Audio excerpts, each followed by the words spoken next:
Greetings, everybody, all you wonderful RISD alumni. Nice to see you wherever you are around the world. I'm Deborah Berke. I'm talking to you from my apartment in New York. And I'm really honored and thrilled to be moderating this panel of RISD architecture alumni tonight. I practice architecture in New York, and I'm dean of the Yale School of Architecture, and I had the real pleasure of living and partying and making in Providence in the 1970s. So I'll hand it over to Donald. Each of our speakers will introduce themselves, and then we'll get right into our questions.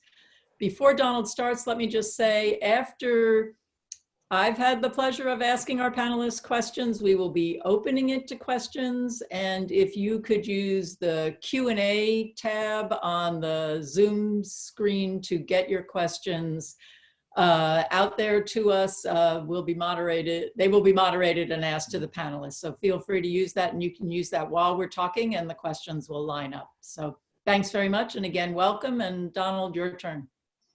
All right. I'm Donald Choi. I'm talking to you from Hong Kong. I graduated from RISD in 1982. At the time, BEP housed 4 programs: architecture, interior architecture, landscape architecture, and industrial design. So the building was very vibrant with different creative energies. And I benefited from, going from studio to studio, seeing a lot of experimentations of design from different disciplines. And it actually informed my practice as I developed my career. After graduation, I was able to find a job in Vancouver as the city was preparing and commissioning buildings for the 1986 World Expos. I worked for Vladimir Pepsic and Milton Gardner in Vancouver. We were doing some of the exhibition pavilions for the expos. I remember my first assignment was actually going down to the Pacific National Exhibition ground and measuring and drawing up existing buildings, going through all the toilets and measuring the cubicle. So I got really, training in, understanding a lot of construction details, how buildings touch the ground and the surrounding. And, we don't have a lot of budget at the time. So we are designing the exhibition pavilions as a modular design with kits of parts for easy assemble and removal after the expos. And after the expo, Vancouver was overbuilt. There were very few jobs to go around. I visited a friend in Hong Kong in Christmas time and was asked to help with the design of a housing project. So I moved to Hong Kong shortly afterward with my wife and 2-year-old son. So I practiced, I guess, in consultancy firms, and also have some freelance job at the time. And in 1989, that was after the Tiananmen incident, there was a confidence crisis in Hong Kong. So the government decided to heavily invest in the city to demonstrate the city still had a future. So what we call the Rose Garden project was established with 10 major infrastructure investments, including new mass transit line, highways, railways, bridges, and a new international airport. Norman Foster won the airport project at Chalagoc, and I was lucky enough to be recruited into his team. First as an associate, then promoted to a project director for the project, and finally a director of the practice. We work on various projects in Hong Kong and Asia, traveling back and forth between the Hong Kong office and London. And then in 1998, the Asian financial crisis struck, and I started to have a deeper understanding of globalization and the impact of international capitalism. How would that affect on the well-being of a local community? Also having worked in Hong Kong for a while, one of the most competitive capitalist cities in the world, I started to question how can architects make a more meaningful practice by going upstream in the supply chain ecosystem and gaining a say in the project brief and how to initiate project. And in 1997, also Hong Kong returned to China, ending the colonial era. So I was attracted to stay in the city to experience the one country, two systems social experiment.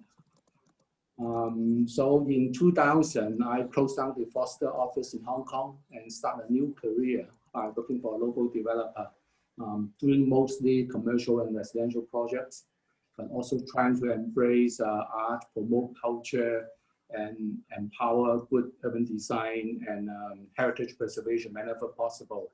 I also taught part-time at the University of Hong Kong for 3 years.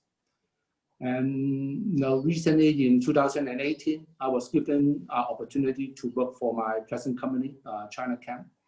It is a company with the core business in real estate, but also have other business divisions in hospitality, investment, and so on. What is so unique about this company is that it now has it has no individual shareholders and is not controlled by any family like so many local Hong Kong business. Under the will of his late founder, the wealth created by this business will eventually be used for common good and charity. So the business places equal priority on making a profit as well as caring about the planet and its people. I am now working together with the joint administrators appointed by the court to establish an organizational framework to ensure the company operation can make economic sense, but also be a positive social force for improving the community and the natural environment. I continue to be passionate about architecture, and I am the chief curator for the Hong Kong exhibition at the 17th Venice International Architecture Biennale. The curator of the overall Venice International Architecture Biennale is Hashish Asi. He is also RISD alumni, and his main theme for the Biennale is how will we live together? Very appropriate for today. And my sub-theme for the Hong Kong architecture exhibition is redistribution, land, people, and environment.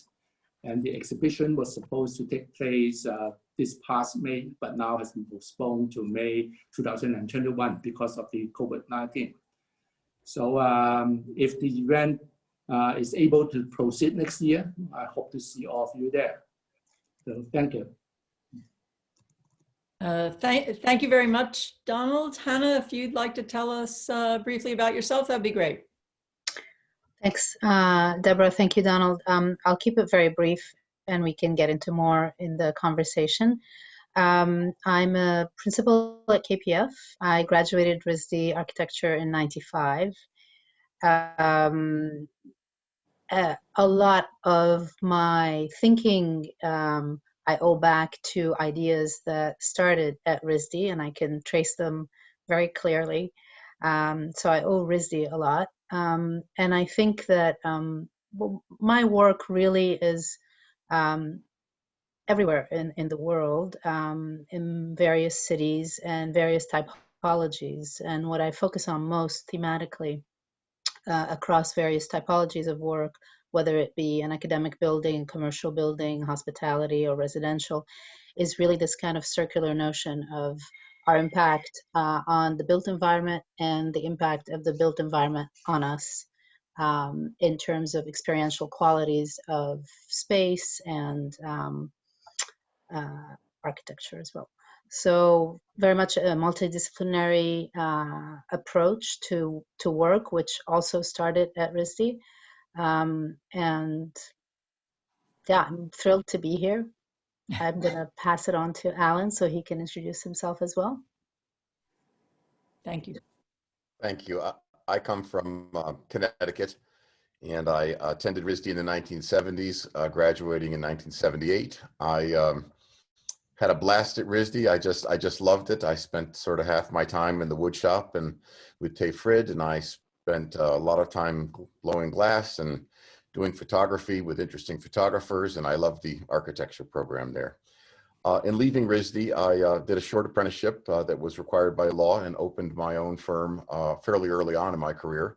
I was 24 years old. The name of the firm was Shope, Reno, Wharton & Associates, and I was a co-founder of that firm. We designed mostly houses for people who worked in New York City, and these houses were mostly located in New Jersey and Connecticut. We did branch out to other parts of the country. The nature of the practice was fairly commodity-oriented, where people wanted things that were specific, and they had very clear programs and very clear budgets and very clear limitations. After 25 years of doing that, I felt a need to do something different and tried to, I left the firm and have built a new practice at this point, focusing on the potential of visceral moments in architecture rather than architectural history. And I've worked very hard in this new practice to believe in sustainable practices and buildings and try to approach that seriously on every level. And I'm working very hard to incorporate vernacular materials and as an expression of regionalism in my architecture.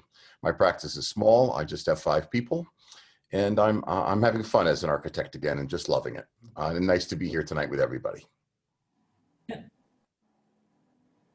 Great. It is fun to be an architect, but it's also fun to have a rich life. And I would say for me, at our firm and in my teaching, I often talk about the importance of having a full life, a life of intellectual, social, and cultural engagement, and that kind of engagement is really vital to making us better architects. So you all do have interesting and active lives, as people could tell from your introductions, each of you in your respective communities. So I'd love for you to talk about how this engagement has impacted your work and vice versa. So Allan, you were on a little bit of a roll, and I know you have another interest. Why don't you start, and then Hana and Donald can follow. Very much integrated into my office, as well as outside of my office. I have 2 passions. One is furniture design and furniture building, and the other is falconry. And they both figure into my daily life. I fly very fast birds most days between 11 o'clock and 1 o'clock, and I involve my clients in that pursuit. And one would ordinarily think, well, that's a spectator sport and something that you'll go along and watch, and the bird will fly out of the sky and maybe catch the rabbit or maybe not. Quite to the contrary, I use the falcons as a method of trying to increase my clients' ability to see things in a different way when they're in nature. Walking a bird on a Tuesday when the wind is 10 miles an hour is very different than walking the bird in the same place on a Thursday when the wind is 80 miles an hour. Watching a bird prevail in its pursuit that is absolutely dependent on killing something is an incredible thing to watch, how they learn the form of trees and the form of the land and how it affects how they approach something. So birds have been part of my adult life, and I've just loved falconry. Furniture design, I think, is such an integral part of architecture that I almost don't separate the two, but I try to be in the wood shop at least once or twice a day for an hour or 2. And I'm routinely building pieces of furniture as part of the projects that I'm designing. I don't actually build furniture for my clients, but I do prototypes that are then built by other people. Great, thank you. Hana, how about you? How do your other cultural and community interests tie into your work or inform your work? Well, when I went to RISD, I was heading towards the sculpture department. I wanted to do installation art. And my father at the time said, just give architecture a try, just 2 weeks. If you don't like it, you can do whatever you want. And I completely fell in love with it. And the reason I think it is because I felt that it was all encompassing. I felt that I could be doing everything and still be doing architecture, that it touched so many different fields. Whether it is, neuroscience, psychology, art, furniture, sociology, geography. I mean, it really touched on so many different interests of mine. And then so I didn't feel like I was leaving anything behind. And so full circle now, In the past couple of years, I actually have gone back to the idea of doing installation art, and I have been lucky to be able to collaborate with a sound artist, and we have some commissioned pieces and some that are looking for homes. So it's kind of a nice shorter term than architecture, you know, satisfying kind of exercise and investigation that really ties into, again, my notion of what I think about in architecture, which is the impact of, half of it is the impact of our environment on us. So a lot of these immersive sound and art installations are really about heightening that awareness of our impact on the environment, the impact of the environment on us, just doing it in a much shorter time frame than it takes to build a building or a couple of buildings. And then the other thing is also painting. So I work a lot with color in architecture in my design work, and being able, and I've gone back to some painting work recently, past couple of years, that's really helped me tease out ideas about texture and pattern and color in a very abstract way that I can then sort of bring into my work. I also have a ton of other interests that I think are less directly related, including cooking, music, dance, and I feel that they do relate in some way to the way that I think about space, combinations of things, moving through space, and rhythm. And so all of that really, in a very tangential way, but in an abstract way, ties into my work. And I feel that it's very, very helpful in sort of helping me advance my design work and keeping me balanced, which is also very important. Well, Yeah. I'm interested. How about you? Yes. Well, I'm interested in mathematics. So I see numbers actually as something that is quite beautiful. Again, from certain formula, also I can sense the truthfulness. Really is another way of describing and presenting the world. Very much like architecture, it has its own internal logic, and when it is done eloquently, I think it is very beautiful. So I continue to explore the relationship between architecture, say the golden ratio with nature, and also how that could be represented in mathematics. Again, I think it also is one of the anchor that keep me rational. So that because it doesn't matter how you view the world across different culture and time, it seems that it go back to certain formula and numbers. They are universal, which I hope one day architecture can also have that power and ability. Again, I love reading. I see architecture as a form of knowledge, in addition to form of practice. So as a form of knowledge, it has its own internal logic. It really has its own, kind of created internal world. So that is actually more interesting to me than just as a form of practice of architecture. I mean, the three of you are rather extraordinary, since in this very short time we got from falconry to sculpture to the beauty of mathematics. So thank you for that. As you each mentioned in your self-introductions, you've had a kind of shift in your careers, fairly dramatic. Donald moved from Foster to being CEO of a development company, and he also moved around the world. And Hana moved from working at a series of boutique practices to KPF, a huge firm, global practice. And Allan moved from a large and successful firm, large for residential work, that's for sure, to his own firm that's really focused on sustainability and a kind of, as you all gathered, unique form of client interaction.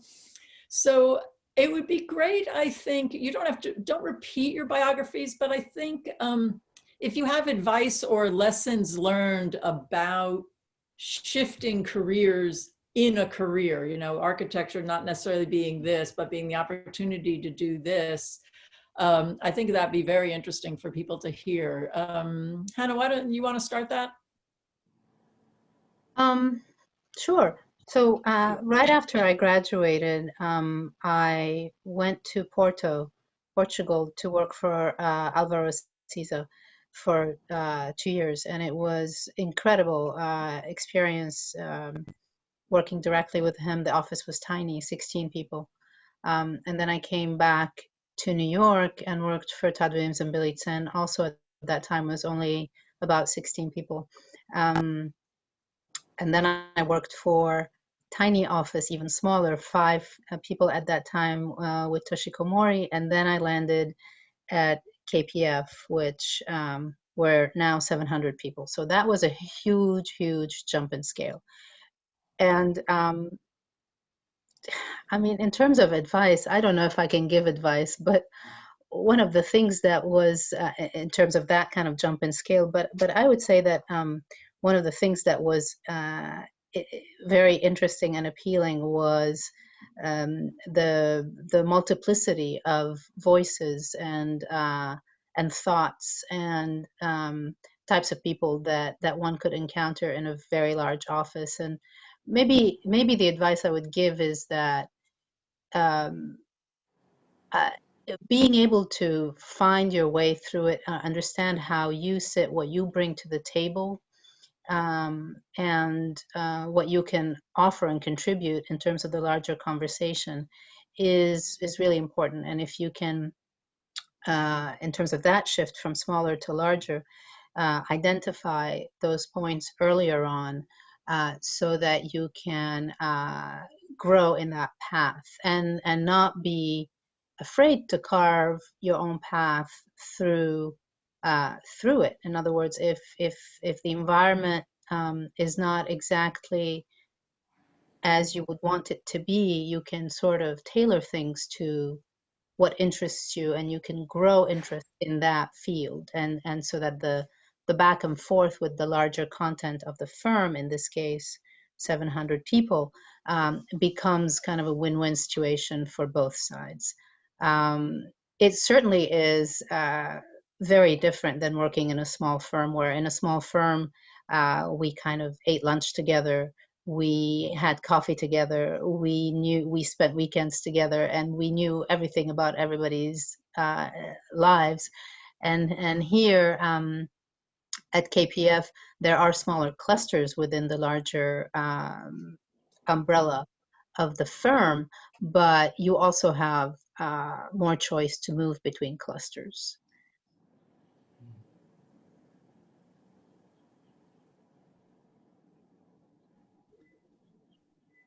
Donald, how about you? Since you had perhaps the most dramatic kind of career shift, what advice would you give our fellow alums? Well, I think, you know, design education actually gave you the ability and the tools to explore different fields. You know, when I first worked in Vancouver, I worked for Vladimir Plevsik, who had a quite adventurous life. He was originally from Yugoslavia. He was on the water polo team.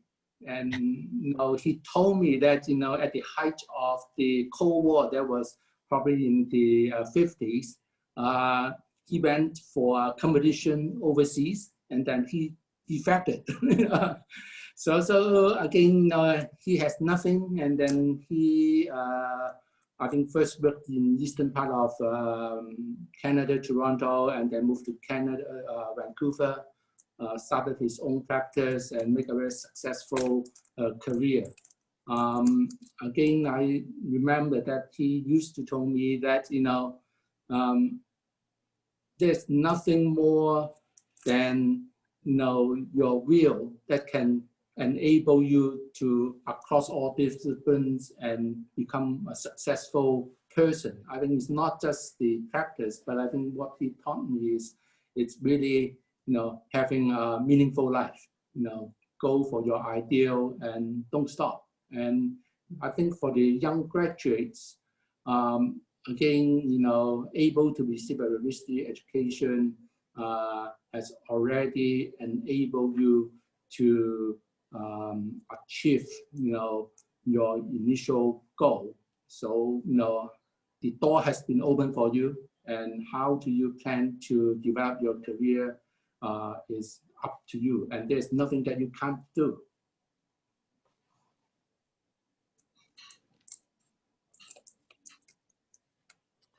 Should I jump in, Deborah? Yeah, that would be great. I just couldn't say how much I love this question. I think so many RISD graduates start along a path and it seems like an okay path that they begin on, and I meet them along that path, and oftentimes they're so ready for a change. They're so ready to do something new or different or to embrace some new great thing in their life. My advice is go outside early in the morning, scream at the sky as loud as you possibly can, embrace it, hug it, do it, don't hesitate, believe in yourself. If you went to RISD and you got through it, you probably got some good stuff inside of you. Just believe in it and do it. Understand there's going to be an element of failure. Don't be scared of it. Everybody goes through it. Make the changes. Embrace what you believe in and just go for it. If you think you can't make the chair, do it. If you think you can't make the pot, do it. If it's an awful pot, do it again. Don't worry about it. But I love change, and I think people thrive from it and they become better from it.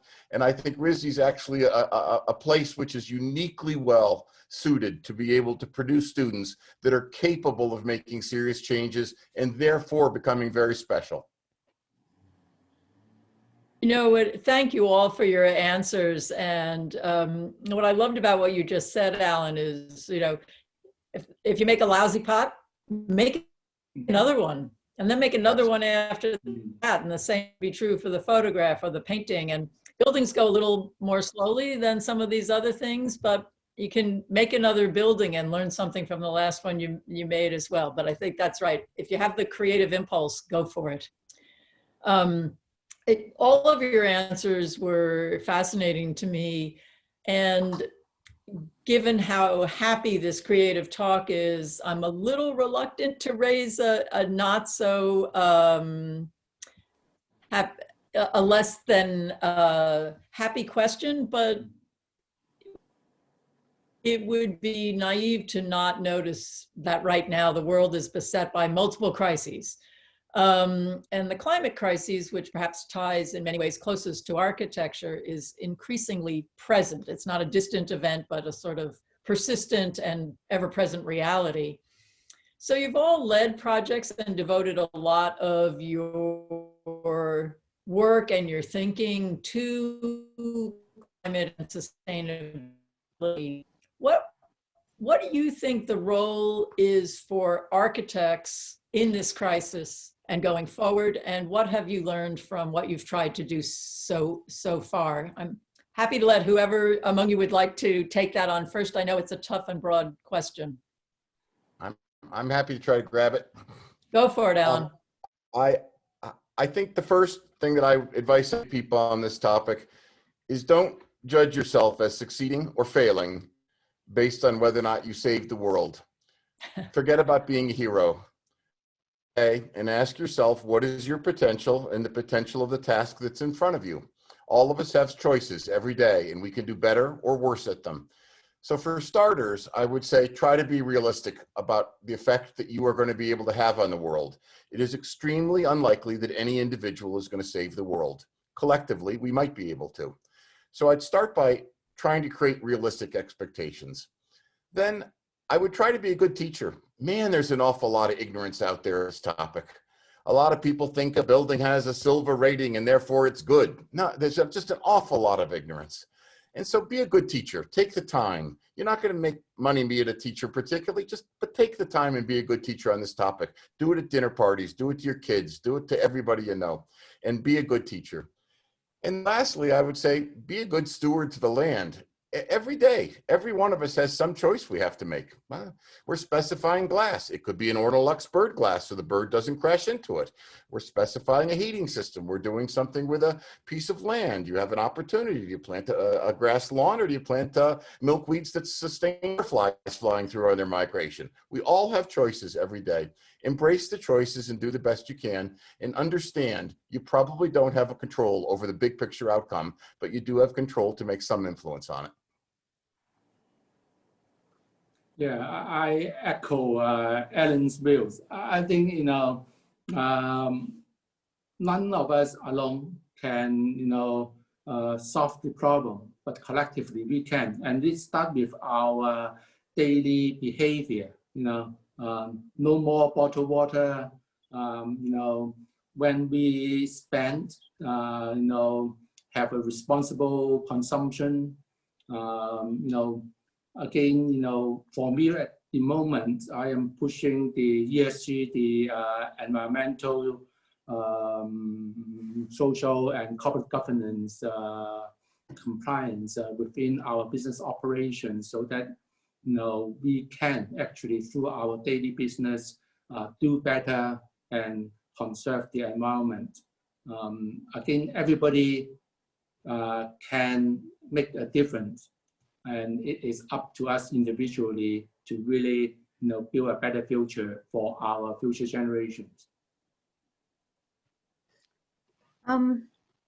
Maybe I will take the flip side of the sustainability coin and talk about resiliency, because I think that sustainability is 100% part of all my work, but what I'm focusing on more is resiliency with a capital R, really resiliency, social resiliency, environmental resiliency. And I really think it's the only way going forward into the future, where we have to think about, what this pandemic has shown us, what the BLM movement has shown us, what's going on in California, all the fires and everything. It just points to the weaknesses of our systems, our infrastructure, our foundations. And I feel that we need to rethink a lot of things, a lot of the social structures, rethink planning and zoning of our cities, rethink what the priorities are in our business as architects and as designers, and our role in that. And so, yes, I mean, part of what we do is make beautiful spaces and cityscapes, and they should be sustainable. That's just matter of fact in my mind. But that what we create has also a measurable impact on the well-being of communities and their empowerment. And people need to be conscious of that. People, both architects and on the receiving end, the people that inhabit those spaces, they need to understand the impact that design has on them, because it then becomes a matter of equity. Then it becomes a matter of, this space around me is impacting me, and I want to make sure, I'm going to demand that it is of the best quality of design, whether how you define good design, it's sustainable, it's resilient, it's inclusive, and that it shouldn't be something that is kind of nice thing to have design. It should be something that communities in a way demand. And so I think it touches on a lot of issues, resiliency, and should be defined as an element that is elastic, adaptable, that could help us, think about our futures in more equitable ways, but also in more with more safe footing, because we don't know what the next climate catastrophe or event is going to be. So how do we, we only know what we know. We only know history. So we need to think in a very different way about this kind of unknown future. There are a lot of predictions in terms of climate. We were talking about sustainability and climate. But I think fundamentally, the idea of the infrastructure being rethought so that it can flex, it can adapt, it can be elastic, is really, I think, important. That I'm glad you raised resiliency as a parallel and married, in effect, balance to sustainability. Both are necessary. And before I turn this over to the questions that are coming from the audience, and I would encourage anybody who has a question to type it into the Q&A, let me expand, and I'm prompted not only by the raising of the question of resiliency as well as sustainability, but I want to expand the scale of the question not only to the building, but to public space. And as you were talking, Hana, I live up by Gracie Mansion, and there's a demonstration every night, and I hear them walking by, and they're masked and well behaved, and I'm actually in agreement with what they're arguing for. My question isn't really about that, but we've also now around the world seen our public spaces empty, and then we've seen them filled with demonstrations as well. As with sustainability, what is the architect's role beyond just the object that is the building, but to the public spaces that buildings create? And I would, before we open it for questions, if each one of you could just touch on that. It is, I think, in some ways, one of the other crises of our time. On the role of public space. Was it Deborah on And the role architects. of public and architects? Well, I mean, I think that was one of the first things. Sorry if I'm breaking.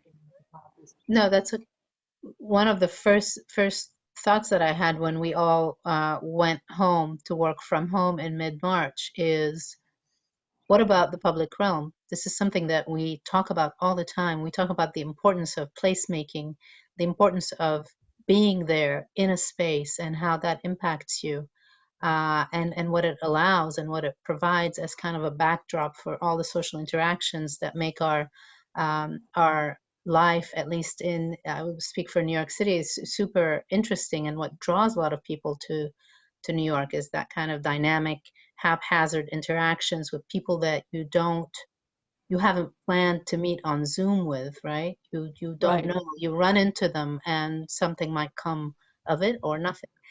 But this kind of like realm that is not within your control is very important. And public realm offers that. It offers the space that is not within your control. You don't control the lights, you don't control the temperature. You walk into it, you can opt out of it, but you're there. And so how do we then redefine, what we like to talk about, placemaking? At least we talk about it a lot at the office. And how can we redefine that when it's not so tangible on a daily basis, and where we're spending most of our time, 99%, 90%, 99%, I would say, indoors, a lot of us in one space. Am I breaking up? No, I think I might be, and I apologize. I want to segue from that and our recent experience in New York, which you and I share, to Donald, who mentioned in his self-introduction Tiananmen Square, and there've recently been public protests where you live as well. So if you wanted to talk about public space for a minute, that would be great. We'll bring it around to Allan, and then we'll move to the questions. I think public space, where the behavior is not controlled, is absolutely necessary, for a healthy community and society. Again, architects, I think most of us do not have that luxury of designing public spaces. What we actually design are mostly privately owned public space, be it shopping mall or the plaza in front of the office building and so on. But, I think, our responsibility, which is actually one of the hardest problem for architects to solve, is not in the building itself, because that's something that we can control, but it's what left, in around our building, the negative space. And sometimes we do not have a design control over those spaces, but how can you influence it, with the building, the design, the intention that we can create a more encouraging public exchange? I think that is actually a very big question, and is why architecture is always interlinked with urban design. This is a topic that has actually not been very much of my practice because I love large houses, but I will tell you that I've spent an increasing amount of my career working on semi-public spaces by taking things that were wasted, trying to make them part of the public realm. So projects like the walkway over the Hudson in Poughkeepsie, New York, or taking a bike path that existed across an old bridge or a railway and making it into an artery that connects various communities in Columbia County are the types of projects that I've been tried to be helpful, to be instrumental on. They're quite different than in Plaza because I personally have no experience with those. I do find if you take something that has been in a community a long time and perceived of as worthless, and make it into something that is suddenly an artery between two villages or a path across a river between two historic landmarks. And if it's suddenly used by 100,000 people a year or 200,000 people a year, it becomes a constructive element. I don't know that it has philosophically a foundation to it, but it pulls at everyone's need for a connection to nature and a river and the sky and to see one another and get exercise. And I suppose it's a bit more park-like than it is an urban space, but I think as a public space, they're meaningful to society. Agreed. They're all public spaces to be shared. I see we have a number of questions. Do you want me to ask them to our panelists, or would you like to? Oh, I'm happy to. Thank you so much for the conversation so far. This one kind of comes directly from what you just said, Allan, but how do we foster more public spaces with our clients and in local government?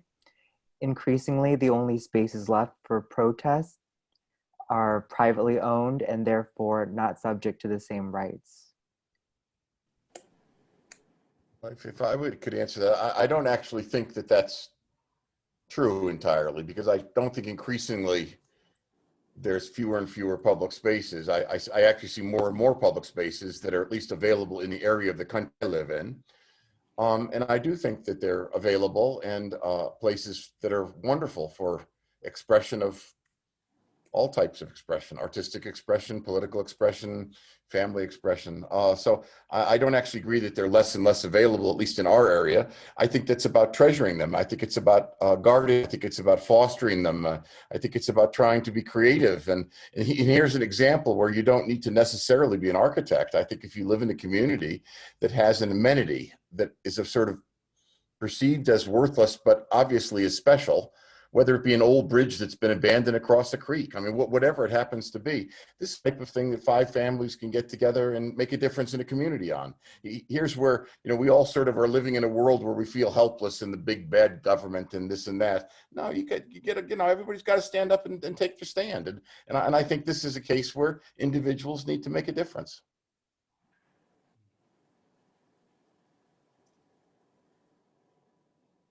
Anybody else want to add to that? I will say, since the opposite scale is happening outside my window as we're talking, you believe in something and you use the public space to express your beliefs, but you remain respectful of the fact that it's public space, meaning it belongs to everybody, not just you, but also not just the government. It's ours collectively. So I'm watching the marchers on the street. And as I said, for here in New York right now, everybody has a mask on. And that seems like the appropriate balance between what you do for others and why you're out there marching to express your beliefs. So at a very urban scale, as opposed to Allan talking about a very rural scale. I think we need to treasure what we have now. A lot of people see the freedom of expression and protest as a right. But until it is taken from you, you wouldn't understand how actually privileged that rights have been given to us.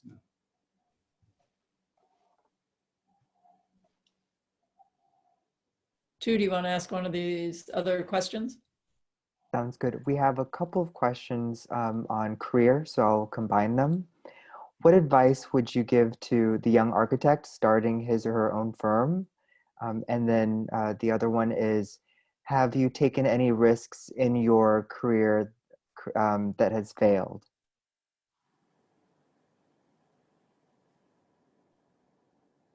Well, I think back to, Allan's earlier comment,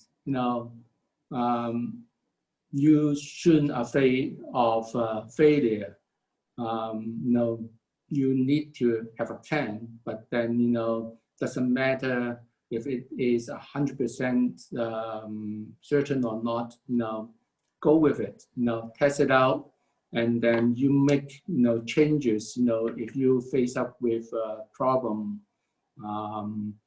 Again, I think in my career, a lot of my moves haven't been ironed out at day one.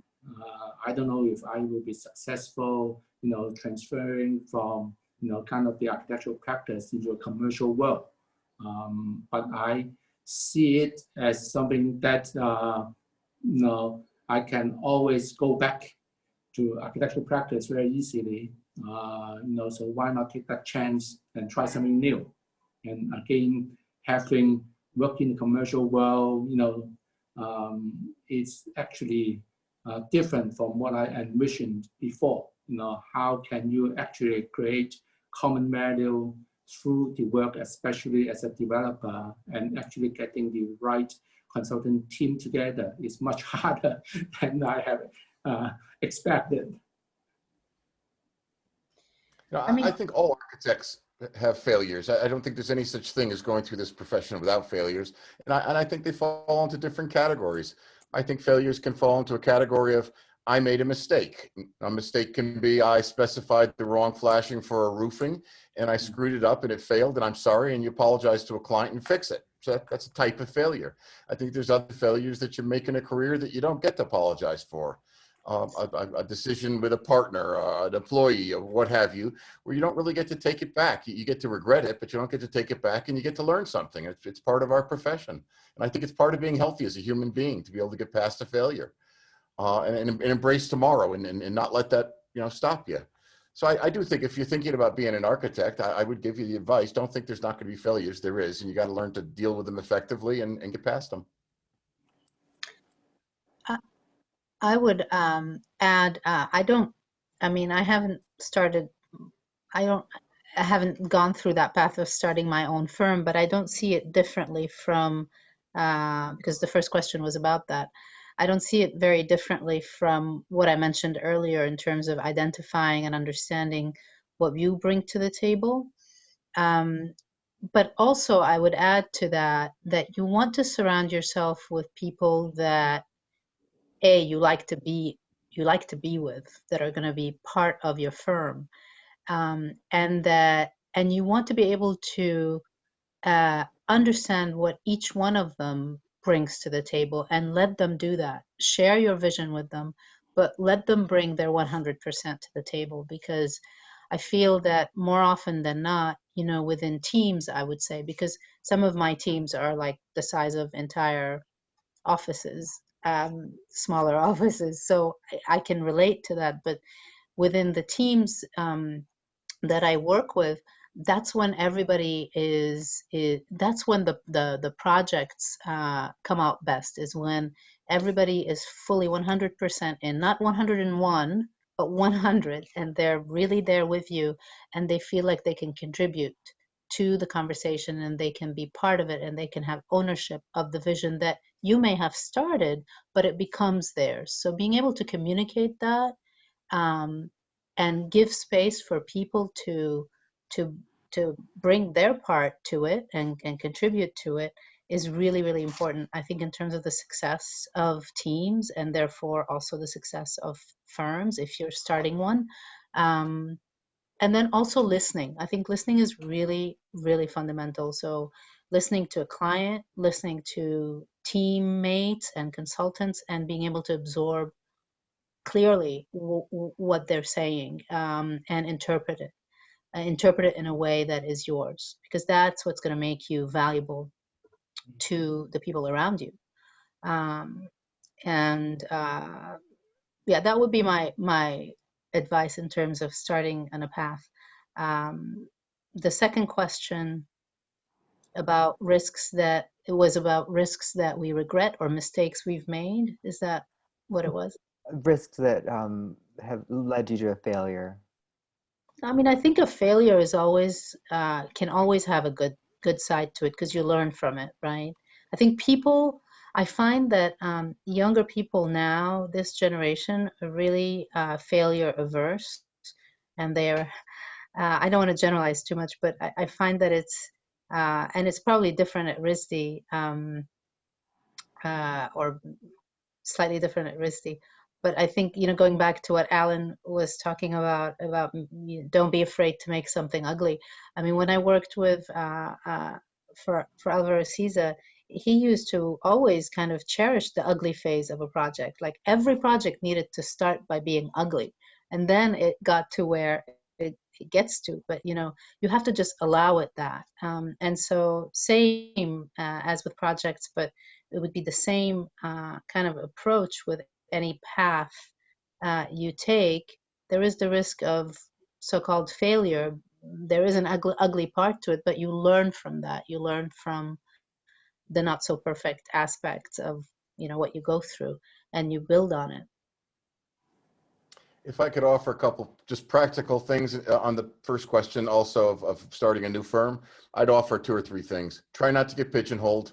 I think young firms that get pigeonholed, like you're the jail guy, you're the cafeteria guy, you're the gas station guy, terrible, just terrible. Try not to do it.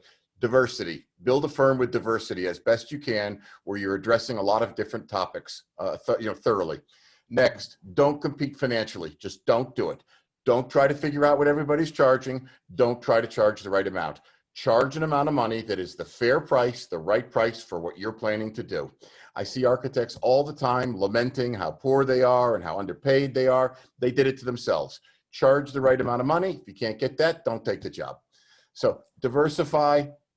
Allow yourself the self-worth of getting paid the right amount and not being somebody that the world pushes around. I've never seen a profession get pushed around like architects. It's just shameful. So be dignified, do what you believe in, put your arms around it, and build a little firm. And you don't have to be a big firm right away. You'll get to where, destiny intends you to go. Allan, could you write a book, please? Sorry, too. I know there are other questions.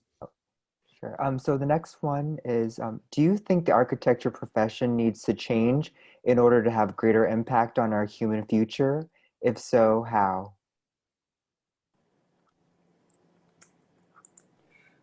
I think, I'm supposed to be the moderator, but I'm just going to jump in and just say one thing. I think one thing that architects need to do is not think about architecture just as a profession, and that everybody doesn't have to be the next Frank Gehry. That there are many ways to have a creative voice in your community, and you can practice small and you can practice big, and you don't have to practice at all. You can be on the city council or be like the mayor of New Haven for a while, School of Architecture, or you can be a painter or a furniture maker. One way to rethink architecture is to not define it by only those people who get licensed and practice, with a stamp from the place, and to see it broadly as a creative undertaking that impacts the built environment and shapes the built environment at all scales. Sorry, I'm meant to be the moderator. I really apologize. Donald, your turn, but I just had to... Also, I think, it's important for the architectural practice to actually embrace technology. I think, in today's world, there are a lot of tools. Frank Gehry's building will not be available if we are not actually using, the right type of software and so on. It creates actually a new frontier for where architects can go and how architecture can be developed. So again, I'm not saying that we need to represent technology, but use the technology wisely and appropriately to help us to create humane architecture. Yeah, going back to your point, Deborah, about the various ways in which we can practice. So I co-edited a book with Dan Gallagher that is called Architect DBA, Doing Business As. And each chapter, these were essays and material contributed by various architects. And each chapter had took on the role of the architect in a different way. So one was architect as narrator, architect as artist, architect as policymaker, urban planner, et cetera, et cetera. And it really is not something new. It's the background of our field is that it is not such a limited field. I would say that probably in the last maybe since the 80s is when things got a little bit narrower in terms of defining what an architect does and does not do. But the field was quite large from the beginning, historically, in terms of its range and the various hats that architects would wear, and the scale of the impact of architects was measurable also in that sense. So I think that reminding ourselves of that and re-questioning what that envelope is that defines the field, and pushing it, poking at it, and deforming it if we need to, because it's the only way that we'll be able to move, our communities ahead and move into a future that is better than the one that we have currently. Thank you, Hana. I know there are a couple of more questions, but Tu and I did promise our panelists, whether they were early in the morning at their side of the world or hungry and ready for dinner on the East Coast, a late dinner, that we would end promptly at 8 o'clock. So I would thank you, Tu, for organizing all this. Thank you all, proud, happy, wonderful, creative, brilliant RISD alumni, for joining us tonight. And thank you, Donald, Allan, and Hana, for being patient with my questions and my internet connection as well, and sharing your wisdom and knowledge with our large RISD family. So good night, everybody. Thank you very much. See you in Providence, I hope, when we can all travel again. Good night. Thank you, Deborah. Thank you, Deborah. Thank you Very much. Thank you. Thank you, everyone.